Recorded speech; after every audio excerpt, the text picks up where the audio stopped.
Praise God, hallelujah.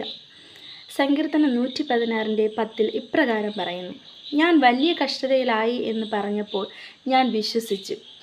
നമ്മൾ എപ്പോഴാണ് കർത്താവിനെ ആഴമായി വിശ്വസിക്കേണ്ടത്? നമ്മുടെ ജീവിതത്തിൽ. ആമേൻ.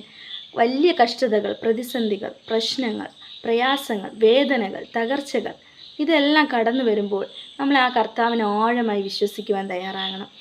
കർത്താവിനെ നിങ്ങൾ ആഴമായാണ് വിശ്വസിക്കുന്നതെങ്കിൽ നിങ്ങൾ പ്രയാസപ്പെടുന്ന വിഷയത്തിൽ, നിങ്ങൾ കടന്നു പോകുന്ന കഷ്ടതയുടെ നടുവിലും ആമേൻ നിങ്ങൾക്ക് വേണ്ടി വഴി തുറന്നു തരുവാൻ, ആമേൻ അതിനെ മറികടന്ന് ആമേൻ വലിയ ഒരു ആമേൻ സ്തോത്രം വിടുതൽ നൽകുവാൻ കർത്താവിന് നിങ്ങളെ സഹായിക്കുവാൻ കഴിയും.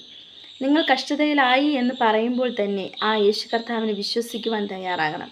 വിശ്വാസത്തോടുകൂടെ എന്ത് യാചിച്ചാലും അവൻ നിങ്ങൾക്കത് ചെയ്തു തരും.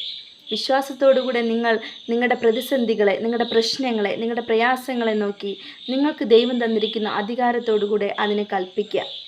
ആമേൻ. നിങ്ങളുടെ ജീവിതത്തിൽ മല പോലെ നിൽക്കുന്ന വിഷയങ്ങൾ, ആമേൻ ചെങ്കടൽ പോലെ ഉയരുന്ന പ്രതിസന്ധികൾ, ആമേൻ കൽക്കുന്നുകൾ പോലെ നിൽക്കുന്ന വിഷയങ്ങൾ, ആമേൻ നിന്ദിക്കപ്പെടുന്ന സകല വിഷയങ്ങളും, ആമേൻ വലിയ കഷ്ടതകളും പ്രതിസന്ധികളും എല്ലാം മാറ്റുവാൻ എൻ്റെ ദൈവത്തിന് നിങ്ങളെ സഹായിക്കുവാൻ കഴിയും. കർത്താവിൽ ആഴമായി വിശ്വസിക്കുക. വിശ്വാസ ജീവിതത്തിൽ ഒരു കോട്ടങ്ങളും സംഭവിക്കാതെ വേണം കർത്താവിനെ മുറുകെ പിടിക്കുക. ആഴമായി വിശ്വസിക്കുക, ആഴമായി സ്നേഹിക്കുക, ദൈവത്തോട് പറ്റിയിരിക്കുക. എന്നാൽ അവൻ നിങ്ങളെ വിടുവിക്കും. ആമേൻ.